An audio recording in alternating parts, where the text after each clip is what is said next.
बोलो जयकारा बोल मेरे श्री गुरु महाराज की जय। सभी गुरुमुख प्रेमियों से सप्रेम जय सच्चिदानंद। हर समय जो मौसम की अगर बात करते हैं,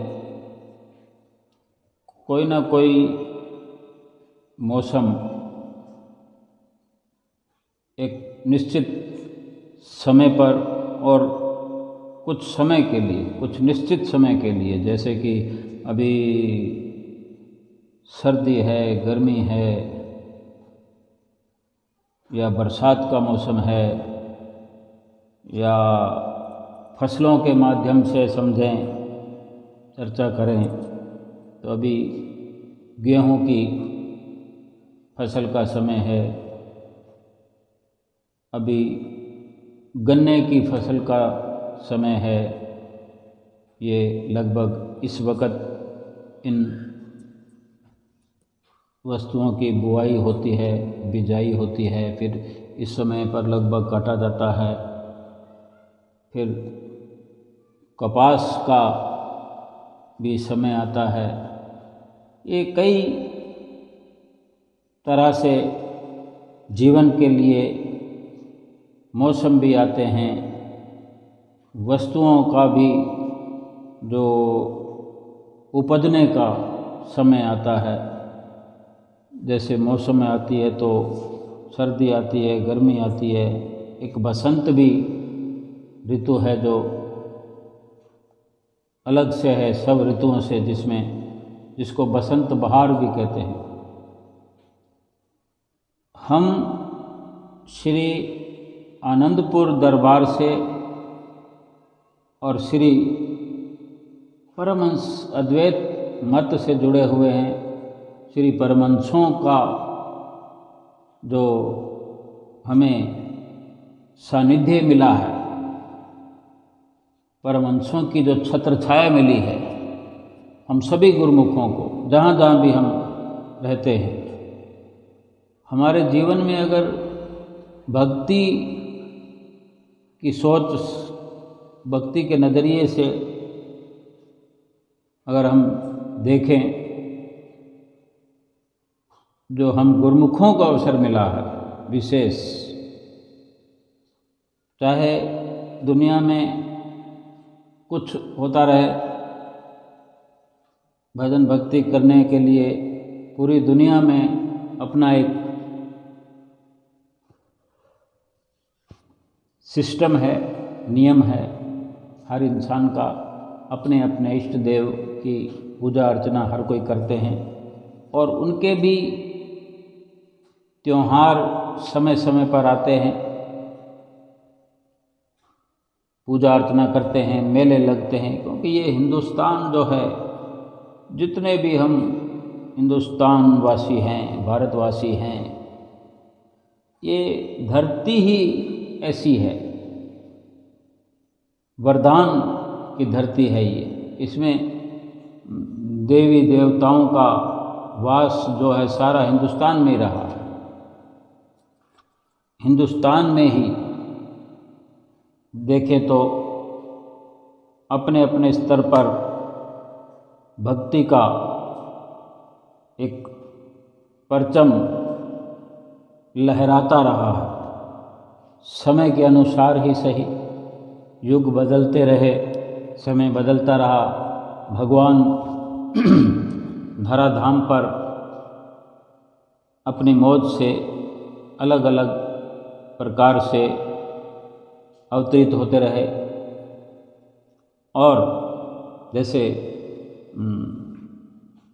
त्रेता में श्री राम चंद्र जी महाराज अवतरित हुए, द्वापर में श्री कृष्णचंद्र जी महाराज, और इसी प्रकार सभी भारतवासी अपने अपने समय में अपने इष्ट देवों के, इतना ही नहीं, ये इनके साथ ही और बहुत से देवी देवताओं का भी यहाँ बड़ा आदर होता है, इनकी पूजा होती है। अपने अपने प्रकार से और अपने ख्याल से, अपनी सोच, अपने नज़रिए से हर कोई भगवान को तो पाना ही चाहता है। ये इतने देवी देव इस दुनिया में आज पूजे जा रहे हैं। कहते भी हैं, हमने सबने सुना है कि 33 करोड़ देवी देवता जो भारतवासियों में अधिक लोगों के ये इष्ट देव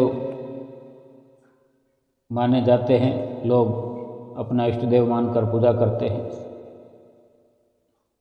जिनमें देवियाँ भी हैं, देव भी हैं।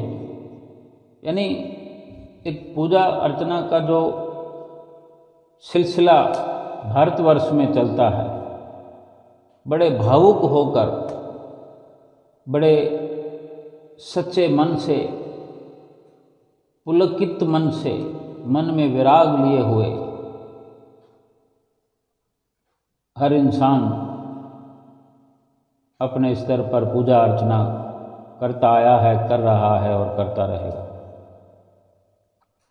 कभी कोई मेला आ रहा है, कभी कोई मेला आ रहा है, कभी किसी देव की पूजा का समय आ जाता है, कभी किसी देवी की पूजा का समय आ जाता है, त्यौहार आ जाता है, त्यौहार के रूप में मनाया जाता है। पूरा भारतवर्ष हर्षोल्लास में अपने अपने पर्व की इंतजार करता रहता है।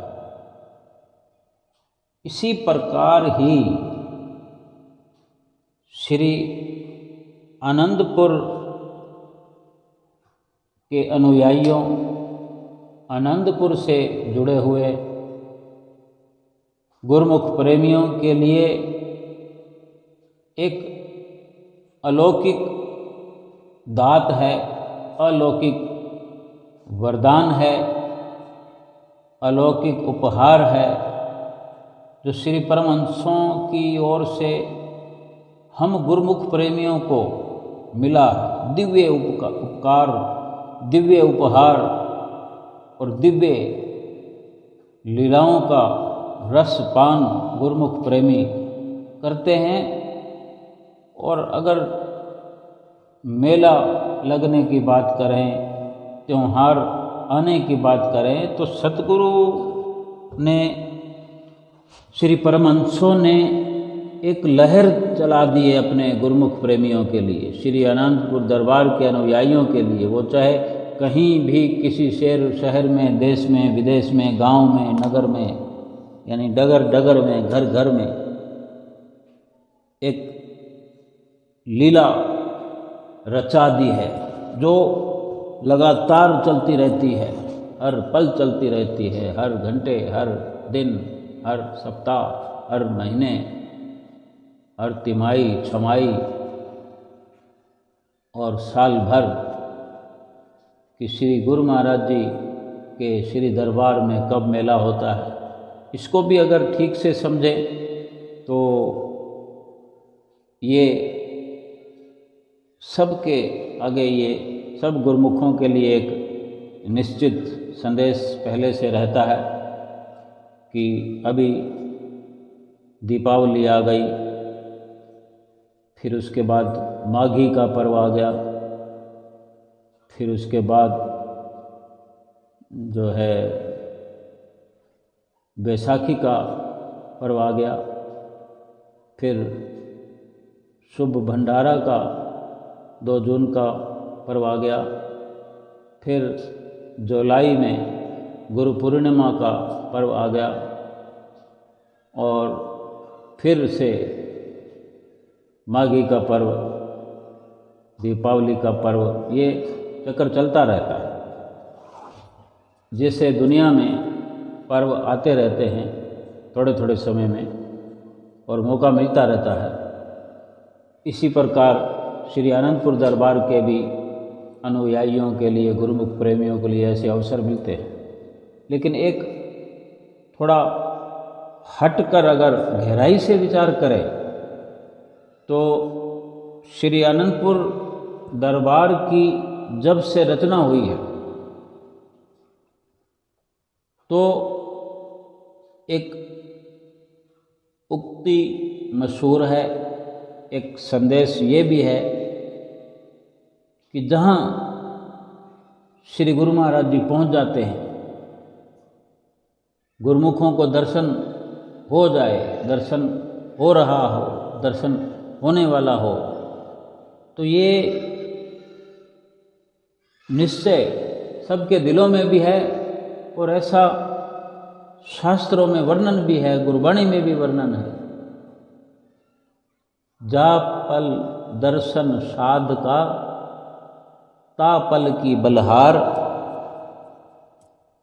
सतनाम रसना बसे लीजे जन्म सुधार। कि जिस पल सतगुरु का दर्शन होता है उस पल पर बलिहार जाना चाहिए। एक प्रेमी का भाव है कि जिस पल सतगुरु का दर्शन होता है, हो रहा है, उस पल पर मैं बलिहार जाऊं।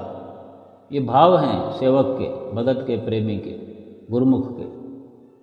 सत्य नाम रसना बसे, कि जिस वक़्त दर्शन हो, जिस वक़्त जिह्वा पर प्रभु का बख्शा हुआ नाम उच्चारण हो,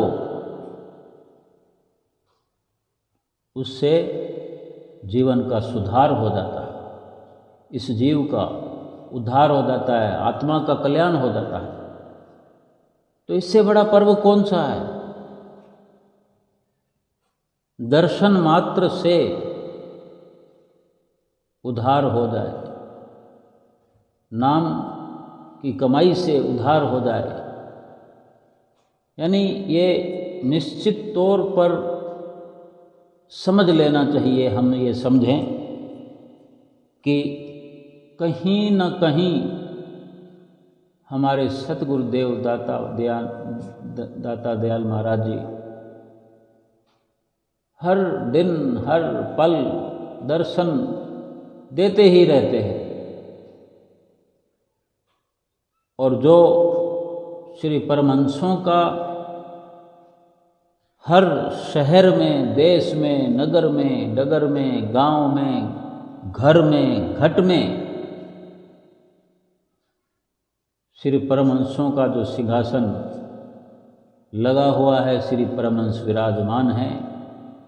जो जुड़ जाए, जो प्रेमी जुड़ जाए, जिस वक़्त भी हाजिर हजूर समझकर दर्शन करे, उनकी श्री आरती पूजा का नित्य नियम पूरा करे, सेवा का नित्य नियम पूरा करे, और कुछ न सही सिंहासन पर जो सेवा की जाती है उसको बड़े भाव से ओतप्रोत होकर करे, तो जाने थोड़ी सी देर में, थोड़े लम्हों में, थोड़े मिनटों में कितना बड़ा लाभ सतगुरु की कृपा से मिल जाता है। ये भाव से नित्य नियम करने का पुण्य है कि अगर श्री गुरु महाराज जी को उठाते हैं, एक बच्चे को माता उठाती है, उसकी मर्जी होती है। अगर अबोध बालक है, छोटे से छोटा बालक है, 2-4 महीने का, 2 महीने का बच्चा है, उसको भी देखो, अगर उसको उठाया जाए तो वो अपनी मर्जी से उठता है। माता के या पिता के या उसके बड़े भाई बहनों के उठाने से, क्योंकि सब इंतज़ार कर रहे होते हैं उससे खेलने के लिए, उस बच्चे से लाड करने के लिए, क्योंकि उसको हंसता हुआ देखकर मन बांग बांग हो जाता है।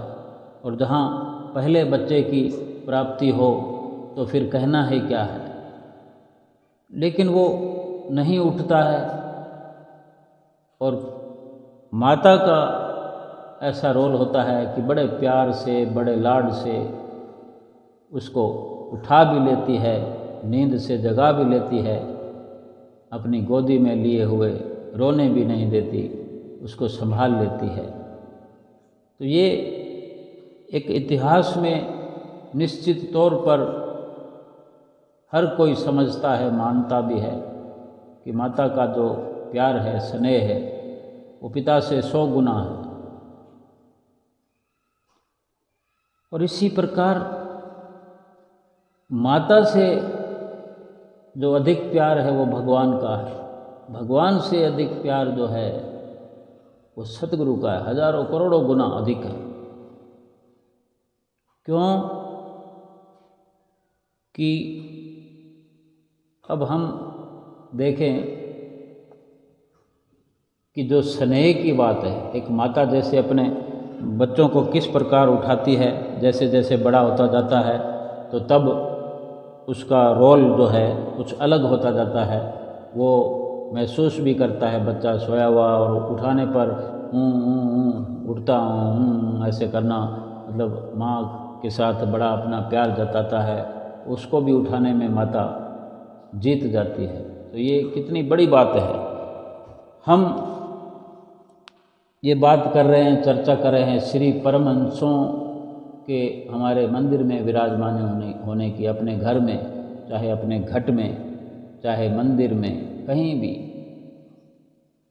अगर हमारा नेह, हमारा भाव सच्चा है, शुद्ध है और हाजिर नाजिर ये जानकर कि ये यही पार ब्रह्म परमेश्वर हैं, यही सृष्टि के मालिक हैं, और अगर हम अपने घर में हैं, कहीं और सेवा करने नहीं जा पा रहे हैं या नहीं जा सकते, नित्य प्रति नहीं जाया जाता, लेकिन ये बहुत बड़ी सेवा साबित हो सकती है। बड़ी सेवा ये हमारे इस प्रकार के भावों से बन सकती है कि कमाल हो जाए,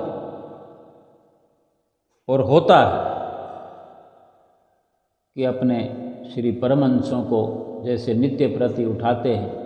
हम खुद अनुमान लगाएं कि अगर हमने हाजिर नाजिर मान लिया है तो 5 परमेश्वर हैं और छठे हुजूर श्री गुरु महाराज जी हैं जो हमारे सिंहासन पर, घर के सिंहासन पर विराजमान हैं, और हम उठाते हैं। तो ये विचार करके, ये मन में भाव ला करके जैसे घर के किसी एक सदस्य को उठाएं तो कितनी मेहनत का कार्य होता है। और अगर फिर हम 5 परमेश्वरों को उठाते हैं और एक हाजिर हजूर छठी पातशाही गुरु महाराज जी को उठाते हैं, यानी 6 बादशाहियों को उठाते हैं, अगर उनको हाजिर नाजिर मानते हैं तो कितनी बड़ी एक विशाल लीला हम नित्य प्रति देखते हैं। 6 श्री परमहंसों का विराजमान होना हमारे घर में और हमारे हाथों से उनको उठाना, ये जान लें कि हमने गुरु महाराज जी को उठा दिया और अपने हाथों से उठा रहे हैं, तो कितना स्नेह बरसेगा हम पर। और फिर उठा ही नहीं रहे हैं, उठा रहे हैं, उनको नहला रहे हैं अपने सुंदर हाथों में, अपने सुंदर से एक सफ़ेद रुमाल जो हमने ले रखा है, और शुद्ध जल से, शुद्ध पानी से, ये सुबह सुबह हम पहला कार्य कर रहे हैं। अगर हम इससे पहले नहाए हैं तो ये हमारा भाव ही है कि हम नहाए बिना अपने श्री परमहंसों को न छुएं, उनको हाथ न लगाएं, क्योंकि हम ये भाव मन में रखते हैं कि हम मैले हैं, हम अवगुणों से भरे हैं। तो कहीं ना कहीं जो बाहरी स्थूल रूप से अपने हाथों पाँवों को, पूरा शरीर को स्नान करा के, साफ सुथरा करके, तभी अपने परमहंसों को हम हाथ लगाने के काबिल होते हैं। यानी ये अपने श्री परमहंसों को महानता का रूप देना हमारे भाव के अंदर ये भरा हुआ है, विचार भरा हुआ है। इस प्रकार के हमारे विचार हैं, इस प्रकार के भाव हैं। सो हम स्नान करके फिर जब परमहंसों को उठाते हैं किसी सुंदर साफ सुथरे रुमाल से, पानी से डुबोकर बिल्कुल आहिस्ता आहिस्ता उनको स्नान कराने के भाव से पहुँचते हैं। गीले कपड़े से, गीला रुमाल से, फिर सूखे रुमाल से उनको साफ स्वच्छ करके फिर उनको फिर से माला जो हमने रात को उतार दी होती है आराम कराते वक़्त वो फिर से पहनाते हैं। पीछे परमहंसों के जो टेक लगी होती है वो फिर से टेक लगाकर धीरे धीरे उनको विराजमान करते हैं और जो पीताम्बर इधर उधर बिखरा होता है उसको थोड़ा सही करते हैं। जितना भी करते हैं, हमारा जितना भाव है उतना ही तो करते ना, हम उसमें बढ़ाना चाहते हैं। सेवा का जो भाव है अगर हमारा बढ़ रहा है, अधिक है, तो उसमें थोड़ा सा टाइम ज़्यादा लगा देंगे। पीताम्बर को ठीक करने में थोड़ा ज़्यादा टाइम लगाएंगे, उनको नहलाने में थोड़ा टाइम ज़्यादा लगा दें, उनको उठाने में थोड़ा टाइम ज़्यादा लगा दें। लोरी सुनाकर जैसे सुलाते हैं उसी प्रकार अमृत वेला गाकर उनको उठा सकते हैं। जो श्री दरबार का अमृत वेला जो लिखा गया है पुस्तक में, उसको बोलकर गाकर उनको उठाएं, धीरे धीरे लगाएं। हम अपना टाइम बढ़ा देंगे तो हम हमारे अपने भावों के अनुसार कहाँ के कहाँ पहुँच जाएंगे। अगर हमने अपने इष्ट देव सतगुरु दाता दीनदयाल महाराज जी श्री परमहंसों को अगर हाजिर नाजिर जानकर अगर उनसे ये भाव स्थापित किया है, करते हैं या करेंगे तो बहुत बड़ा लाभ हो जाएगा। लाभ के मायने बदल जाएंगे, सेवा के मायने बदल जाएंगे। और फिर उनको विराजमान करना, फिर सर्वप्रथम चाय या दूध जो हमको ठीक लगता है हम बनाते हैं तो पहले श्री गुरु महाराज जी के पास लेकर आ जाते हैं, फिर उनको भोग लगाना शुरू करते हैं। आज के युग में इतनी भागम भाग की ज़िंदगी में, इतनी भाग दौड़ की ज़िंदगी में बिल्कुल समय नहीं है। कई बार चूक भी हो जाती है, चाय गर्म है कि ठंडी है, हमने चम्मच से भोग लगाना है तो ये भूल जाते हैं देखना और गर्म चाय से भोग लग जाता है। लेकिन अगर हमको ये भाव अपने बड़े करके समर्पित करना है या सेवा का लाभ अधिक लेना है, वहीं खड़े खड़े श्री परमहंसों के साथ, श्री परमहंसों के आगे खड़े खड़े हम 100 गुना, 1000 गुना, लाख गुना, करोड़ गुना लाभ बढ़ा सकते हैं। तो क्यों ना थोड़ा 1 मिनट ज़्यादा लगेगा, 2 मिनट ज़्यादा लगेगा, हम जितना लगाते हैं उससे 2 मिनट आज से बढ़ा देते हैं कि श्री गुरु महाराज जी को उठाने में हम 2 मिनट ज़्यादा लगाएंगे। चाहे पहले हम आधा लगाते हैं, आधा मिनट लगाते हैं, 1 मिनट लगाते हैं या 5 मिनट लगाते हैं या 10 मिनट लगाते हैं, 2 मिनट और बढ़ा दें। इस 2 मिनट के मायने को हमने समझना कि इस 2 मिनट में जो आज से हम अधिक मन के अंदर भाव 2 मिनट के जो पैदा करने हैं, उनको ये हम जो इस चर्चा में अभी वर्णन कर रहे हैं, सुन रहे हैं, तो इस 2 मिनट के मायने कुछ के कुछ हो सकते हैं। कहाँ से कहाँ लाभ हो सकता है। केवल अपनी श्रद्धा को बढ़ा देना, अपने भावों को सुंदर कर देना है। उस 2 मिनट में वो सारी प्रतिक्रिया भी होगी। अगर भोग लगा रहे हैं चाय का या दूध का, थोड़ा सा संयम रखते हुए, थोड़ा ज़्यादा ठंडा हो जाएगा, थोड़ा सा, क्योंकि वो गर्म तो करके लाए हैं। उसमें अगर 2 मिनट अगर हमारे कटोरे में या कटोरी में या चम्मच में थोड़ा सा लेकर भोग लगाते, तो चम्मच में लेकर थोड़ा सा रुक जाए, धीरे धीरे बारी बारी सभी परमहंसों को भोग लगाना है। और श्री गुरु महाराज जी को हाजिर नाजिर जानकर ऐसा मन में भाव बनाए कि हम श्री अनंतपुर दरबार में खड़े हैं, श्री प्रयाग धाम दरबार में खड़े हैं, श्री गुरु महाराज जी सिंहासन पर विराजमान हैं। देखें, श्री गुरु महाराज जी जब सिंहासन पर विराजमान होते, दर्शन खुलते हैं तो भोग लगाया जाता श्री गुरु महाराज जी को। जो पहले कुछ समय पहले भोग का एक अलग समय होता था दोपहर का, अब श्री दर्शनों के समय सारा काम होता है, समय को देखते हुए, वक़्त को देखते हुए, क्योंकि श्री गुरु महाराज जी की स्वयं की बड़ी व्यस्तता होती है। ना जाने कितने कितने कहाँ कहाँ काम छेड़ रखे हैं, कितने कितने जगह कंस्ट्रक्शन चला रखे हैं, कितने कितने लोगों को मिलते हैं, किस किस जगह मिलते हैं, किस किस प्रकार से, किस किस तरह के लोगों के जो दुख हैं वो काटते हैं। हम क्या उनकी गिनती कर सकते हैं, हमारे जिभा में क्या इतनी ताकत है। लेकिन हम अगर थोड़ा सा उसको विस्तार, अगर हमारे अंदर भरा पड़ा है, अगर हम कहने को हम सब कहते हैं हम बहुत समय से जा रहे हैं, हमको 50 साल हो गए, हमारे 40 साल हो गए, कोई कहता 30 साल हो गए, कोई कहता 10 साल हो गए, कोई कहता हमारे तो परिवार ही दरबार में है, मेरे दादाजी थे, मेरे पिताजी भी थे, मेरी बुआ थी। इस तरह का एक दौर चलता है। अब उसमें क्या है कि मेरे दादाजी थे, मेरे पिताजी थे, मेरे बुआ थी, मेरी मामी है, कोई कहता मेरा चाचा है। तो कहीं ना कहीं हम भी उस कड़ी में पीछे से आते रहे हैं। आज हमारे दादाजी कहाँ हैं क्या हम जानते हैं? इन्हीं गुरुमुख प्रेमियों में, श्री दरबार के संतों महात्माओं में शामिल हों। हम क्या जान सकते हैं, लेकिन ये तो निश्चय है ना, निश्चित ही है कि जो गुरुमुख है, अगर हम अपने दादा के, अपने पिता के नक्शे कदम पर हैं, हम ये गीत गाते हैं कि हमारे पिताजी, हमारे दादाजी बहुत अच्छे भगत रहे हैं, बहुत सेवा की है दरबार की, तो क्या हम ही उनका रूप लेकर फिर से आगे हों? और ये सिलसिला चलता रहता है।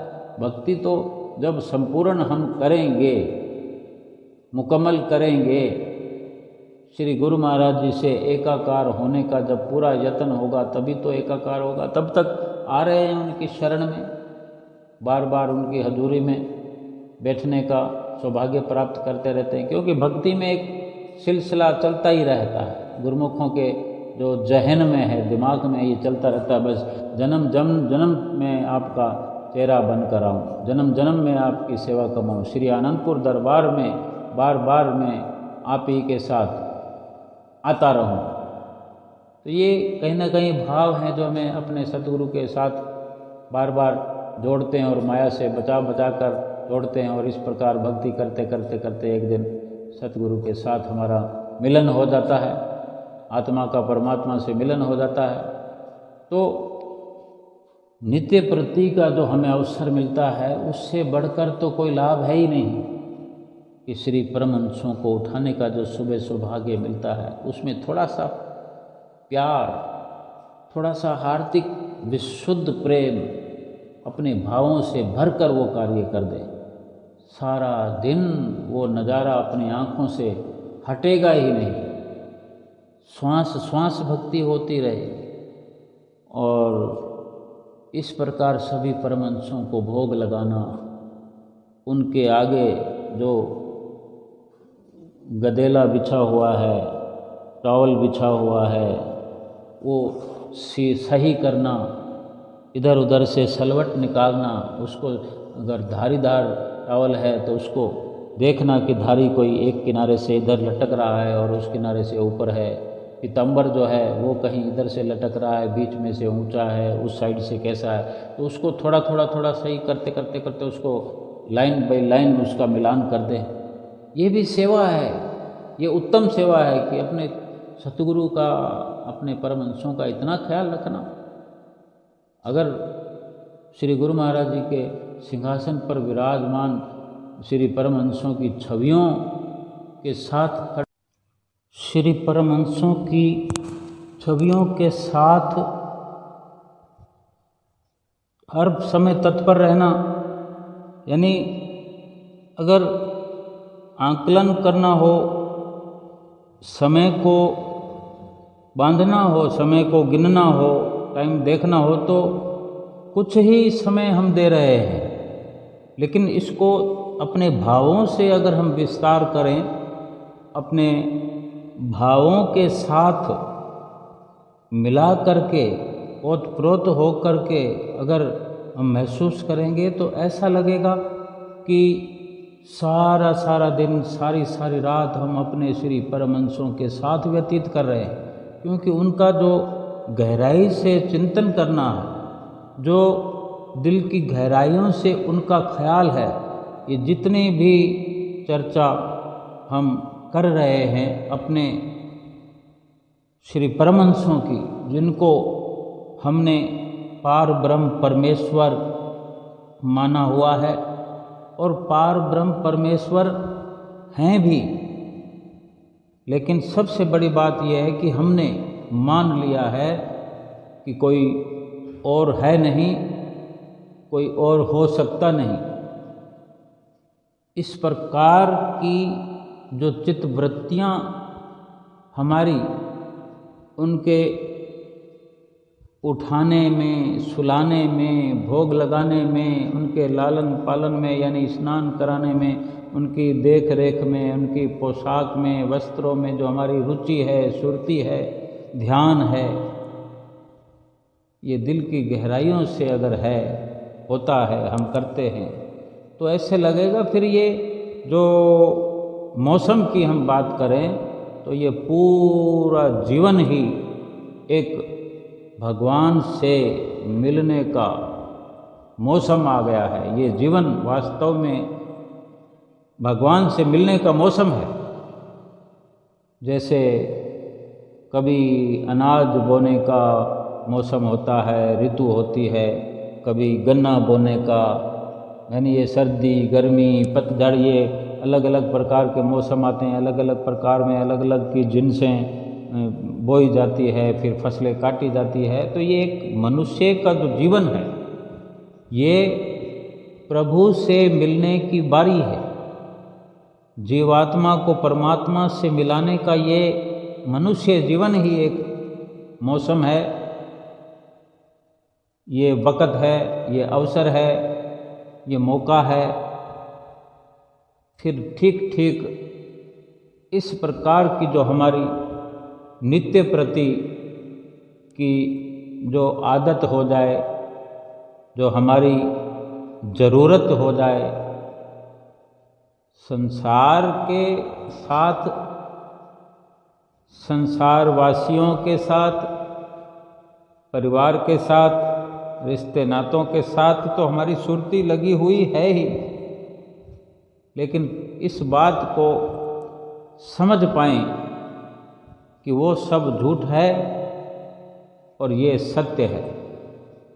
फरमाते भी हैं हमारे हुजूर श्री गुरु महाराज जी ने वचन भी अभी 2 जून के अवसर पर अपने मुखारबिंद से फरमाए थे कि कबीर आदि साखी ये कोट ग्रंथ कर जान, नाम सत्य जग झूठ है, सुरत शब्द पहचान। सुरत और शब्द की पहचान करना है, सुरत और शब्द का मेल करना है। अगर ये हम समझ पाएँ कि ये कार्य करने के लिए मनुष्य जन्म जो है हमें ये अवसर के रूप में मिला है, बारी के रूप में मिला है, या एक ये मौसम हमें मिल गया। 84 लाख योनियों में तो अवसर मिलते ही रहे, लेकिन ऐसा मौसम जो अपनी जीवात्मा को परमात्मा से मिलाने का, 84 लाख योनियों से छुटकारा पाने का, केवल ये मनुष्य जीवन ही मौसम है, अवसर है। बाकी सब योनियों में गर्मी आती रही, सर्दी आती रही, पतझड़ आते रहे, किसी भी प्रकार से हम अगर देखें तो वो केवल और केवल नारकीय योनियां हैं। दुखद, एक जीवात्मा के लिए सारा कुछ दुखद ही दुखद रहा। कोई योनि ऐसी नहीं आई जिसमें जीवात्मा को चैन मिला हो, जीवात्मा ने कुछ आराम महसूस किया हो, कभी कुछ सुख महसूस किया हो। लेकिन ये मनुष्य जीवन भी ऐसे ही जा रहा है, 84 लाख योनियों की तरह ही जा रहा है। क्योंकि जब तक इस मनुष्य योनि में भी जिस मकसद के लिए मिला है ये जीवन, मनुष्य योनि का 84 लाख योनियों से हटकर है, ये जिस कारण से मिला है वो कारण अगर हमने समझा नहीं, जिस अवसर के लिए ये हमने पाया है, जिस कार्य को करने के लिए, जिस लक्ष्य की प्राप्ति के लिए हमने ये संजोग प्राप्त किया है, उस लक्ष्य को समझा नहीं, उस लक्ष्य को जाना नहीं, मकसद को समझा नहीं, तो फिर ये भी 84 लाख योनियों की तरह व्यतीत होता चला जा रहा है। हम जिन दुखों की बात करते हैं कि 84 लाख योनियों में ये जीवात्मा हर पल दुखी और अशांत रहा है, और इस जीवन में क्या दुखी नहीं है जीवात्मा? और फिर दुखी है तो क्या ऐसा हमने लाभ का कार्य किया जिससे अब इसको सुखी किया जा सके? लेकिन कर तो सकते थे, कर सकते हैं जब तक ये समय है मनुष्य योनि का, जब तक ये मौसम है, ये बहारों का मौसम है जीवात्मा के लिए। जीवात्मा को परमात्मा से मिलाने का ये अवसर है, मौका है। अगर ये समझ आ जाए, ये मकसद है, ये लक्ष्य है हमारे इस मनुष्य जीवन का, अगर इसकी शुरुआत हम कर दें और फिर जिस प्रकार से हम करेंगे वैसा लाभ मिलेगा। लेकिन किसी भी प्रकार से कार्य को हम आगे के लिए क्यों छोड़ें? जब हम अपनी चित्तवृत्तियाँ इस प्रकार से अपने इष्ट देव सतगुरु के चरणों में जोड़ देंगे, अपनी सुरती की धार को, तवज्जो की धार को इस प्रकार से जोड़ कर रखेंगे कि जैसे हाजिर हजूर श्री परमहंस अवतार सभी हमारे सामने हाजिर हजूर हैं, हम उनसे बात कर पा रहे हैं, उनसे रूबरू हो रहे हैं, उनसे अपने विचार प्रकट करते हुए विनंतियां कर सकते हैं, उनसे जवाब पा कर के जवाब उनके श्रवण करते हुए जो हमें इशारे मिलते रहे हैं उनको बार बार हम अपने अंदर प्रेरणा के रूप में दाखिल होता हुआ देखते हैं। क्योंकि पल पल में, घड़ी घड़ी में हमें ज़रूरत होती है उन इशारों की, उन हिदायतों की, क्योंकि हम पल पल में, क्षण क्षण में, घड़ी घड़ी में भूल जाते हैं, भूलते रहते हैं और भूलनहार हैं। और जब इस प्रकार से हमें लगातार इशारे प्राप्त होते हुए महसूस होने लगेंगे, तो ये भी एक गनीमत अवसर प्रकट हो जाएगा। और जो हमारी दिनचर्या है, जिस प्रकार से हमने बनाया है, जिस प्रकार से हमने अपने असूल बनाए हैं, नियम बनाए हैं, अपना एक कानून बनाया है अपने ही प्रति, जीवात्मा को छुड़ाने के लिए, जीवात्मा को बचाने के लिए हमने सतगुरु की अदालत में समझ लो कि हमने स्वयं ही अपनी जीवात्मा की पैरवी करनी है। उसकी पैरवी करते हुए जो वाजिब कार्य है, जो वाजिब कर्म है, निष्काम कर्म है, जो हमने सेवा भक्ति का जो हमने रास्ता चुना है, अपने सतगुरु से सच्चे हार्दिक विशुद्ध प्रेम का जो हमने अपने आप से एक भावों के, सुंदर भावों के तहत जो हमने एक रिश्ता बनाया कि हम सभी कुछ करते हैं। श्री आरती पूजा भी हम पहले करते थे, आज भी करते हैं, करेंगे भी सही, करते रहेंगे। सेवा भी करते थे, करते हैं, करते रहेंगे। भजन अभ्यास भी करते थे, कर रहे हैं, करते रहेंगे। लेकिन किस प्रकार हो रहा था उसको आज हमने अपने अलग प्रकार के नियंत्रण के अंदर कुछ तब्दीलियां करते हुए, कुछ समझ अपने अंदर पैदा करते हुए कि जो किया जा रहा है उसको दिल की गहराइयों से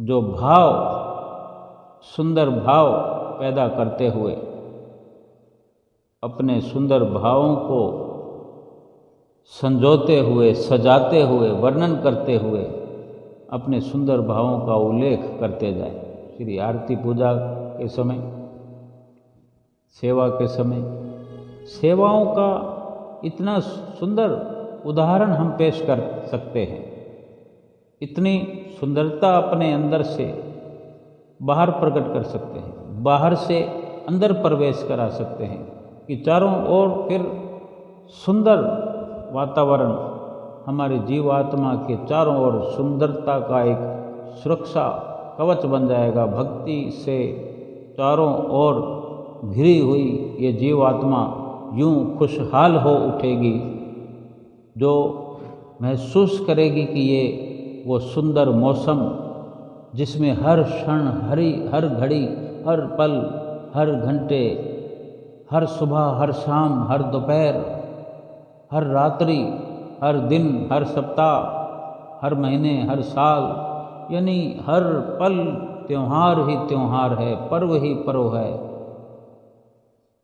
और ये केवल और केवल पूरा जीवन जो है एक त्योहार है, एक बहारों का मौसम है, क्योंकि ये पूरा जीवन हम ये विचार करें तो केवल और केवल भक्ति के लिए मिला हुआ है। और भक्ति इसलिए करनी है कि जीवात्मा को, जो आज तक जाने कितने युग बीत गए, कितनी बार 84 लाख योनियां भोगी, एक बार नहीं जाने कितनी बार 84 की गर्त में हम जा गिरे, इस जीवात्मा को अभी इसी वक्त आज़ाद कराना है। अभी का अभी आज़ाद किया जा सकता है, कराया जा सकता है, क्योंकि फैसला सच्ची सरकार के हाथ में है, जहाँ पर केवल और केवल निष्कामता देखी जाती है, भाव देखे जाते हैं, भक्ति देखी जाती है। किसी प्रकार की दलीलें, अपीलें, सबूत वगैरह ये कुछ नहीं चाहिए। केवल और केवल हमारी ओर से जो नित्य प्रति हर घड़ी, हर पल निष्कामता का जो हमारे भीतर से भाव उमड़ता है, निष्काम सेवा, सच्चे हार्दिक भावों से श्री आरती पूजा हमको इस प्रकार से करना है। ज़रूरत यही है। श्री गुरु महाराज जी ने प्रेरणाएं दी हैं, देते रहते हैं, देते रहेंगे, बार बार अपने वचनों में हिदायतें की हैं, बार बार समझाते भी हैं, लेकिन हमने जो अपनी ओर से करना है, ज़रूरत उसकी है कि हम किस प्रकार से कर रहे हैं और ज़रूरत किस प्रकार से करने की है। श्री आरती पूजा को करते समय सुंदर भाव बना करके, सुंदर मन बनाकर, जितनी देर भी हम वो उस कार्यक्रम में अपना चित्त लगाएंगे, जितनी देर का भी समय है, उतनी देर तक जो निर्मलता आएगी, पावनता आएगी, शुद्धता आएगी, वो शुद्धता फिर कहीं अपना दामन और फैलाती चली जाएगी, क्योंकि शाम को फिर श्री आरती पूजा करनी है, फिर दूसरे दिन की सुबह होने में समय नहीं लगता। इस प्रकार कितनी सुबह हमारे जीवन में आएंगी, कितनी संध्या हमारे जीवन में आएंगी, और कितने ही पल ऐसे रंगीन होते चले जाएंगे, और फिर एक ऐसी घड़ी हम जितना चाहें उतना जल्दी ऐसी घड़ियां हमें प्राप्त होने लगेंगी कि हर घड़ी भक्ति से रंगीन हमें नज़र भी आएगी, हमें महसूस कराएगी कि जीवात्मा सुख का श्वास लेने लगी है, जीवात्मा आज़ाद होने लगी है, जीवात्मा 84 लाख योनियों से छुटकारा पाने लगी है, जीवात्मा अपने लक्ष्य की ओर बढ़ रही है, अपने निज घर की ओर कदम बढ़ा रही है। और ये जब नज़र आने लगता है, ये महसूस होने लगता है, तो हमारा जीवन कुछ का कुछ होने लगता है, कुछ का कुछ हो जाता है। और फिर जब इस प्रकार की सारी गतिविधियाँ हमको महसूस होने लगती है, हमको दिखने लगता है ये सारा मंजर। हम अपनी आँखों के सामने, चाहे खुली आँखें हों चाहे बंद आँखों, खुली आँखों से ज़्यादा आनंद बंद आँखों से प्राप्त होने लगता है। जब इस प्रकार के पल हमारे जीवन में आए, इस प्रकार की घड़ियाँ हमारे जीवन में आए, इस प्रकार के दिन, महीने और साल और फिर पूरा जीवन जब हमारा इस प्रकार से व्यतीत होते होते पूरा जीवन ऐसा ही बन जाएगा, तो फिर 84 लाख योनियों में जाने की तो दूर की बात है, जिक्र भी नहीं होगा हमारे जीवन में कि क्या भूले से भी 84 लाख योनियों में हमारी जीवात्मा चली जाएगी।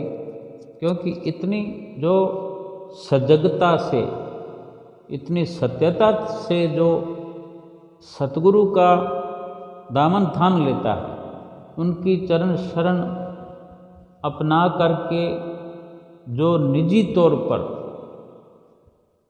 अपने लक्ष्य की प्राप्ति के लिए जुट जाता है, कोई सारा दिन 24 घंटे ये कार्य नहीं करना है, लेकिन जो नित्य नियम हमें समझाए गए हैं उनको अपने सुंदर भावों के साथ ओतप्रोत होकर अमल करना है। फिर नतीजतन यानी नतीजा ये होगा कि ऐसा लगेगा कि हम 24 घंटे कर रहे हैं। खाना हम खाते हैं 24 घंटे में 2 बार 3 बार, 3 बार समझ लो, लेकिन अगर अच्छे से खाया जाए, पौष्टिक खाना खाया जाए, प्रेम से खाया जाए, उसका इतना लाभ होता है कि तृप्ति हो जाती है।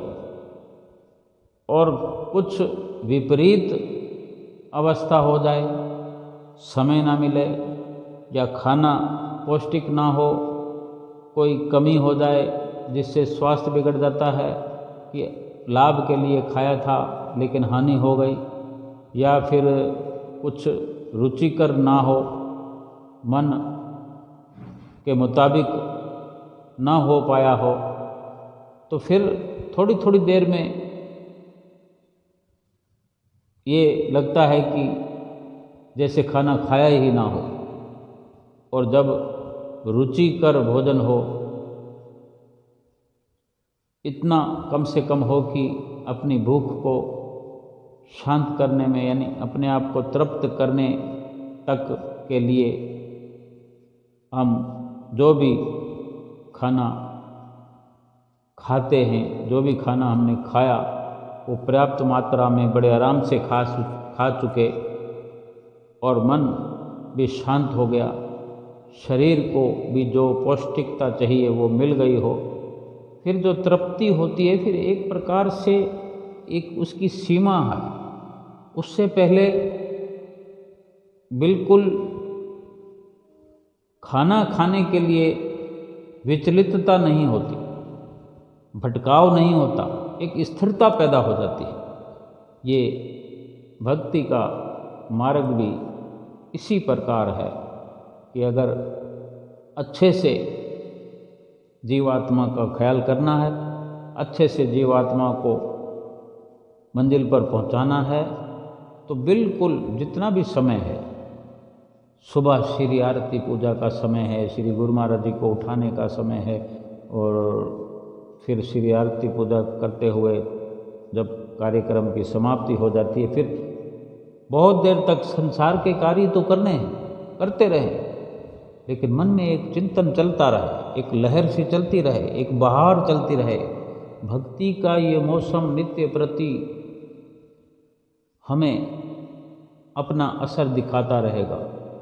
भक्ति की जो बहारें हैं, भक्ति के जो बड़े लुभावने सुंदर जो हमारे जीवात्मा को सुखद बनाने वाले हैं, वो नज़ारे हमारे चारों ओर घूमते रहेंगे। और फिर सुबह से शाम को फिर उसी अवस्था में पहुंचना होता है। उससे पहले दोपहर को भोग लगाना होता है। फिर इस प्रकार ये प्रक्रिया चलती रही, थोड़े थोड़े समय के लिए ये करना होता है, और बाकी पूरा समय संसार के लिए, यानी यूँ समझे कि 24 घंटे में 3 घंटे 4 घंटे अगर टुकड़ों में करते करते करते हम अगर श्री गुरु महाराज जी के साथ व्यतीत करते हैं तो उसका असर जो है 24 घंटे से भी अधिक दिखाई देने लगता है। जैसे कि 24 घंटे के लिए अगर सोचें कि हम श्री गुरु महाराज जी के साथ थे, श्री गुरु महाराज जी हमारे साथ थे, तो 24 घंटे भी कम है।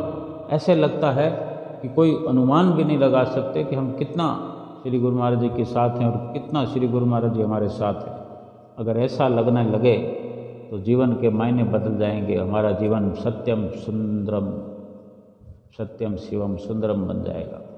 बोलो जयकारा बोल मेरे श्री गुरु महाराज की जय।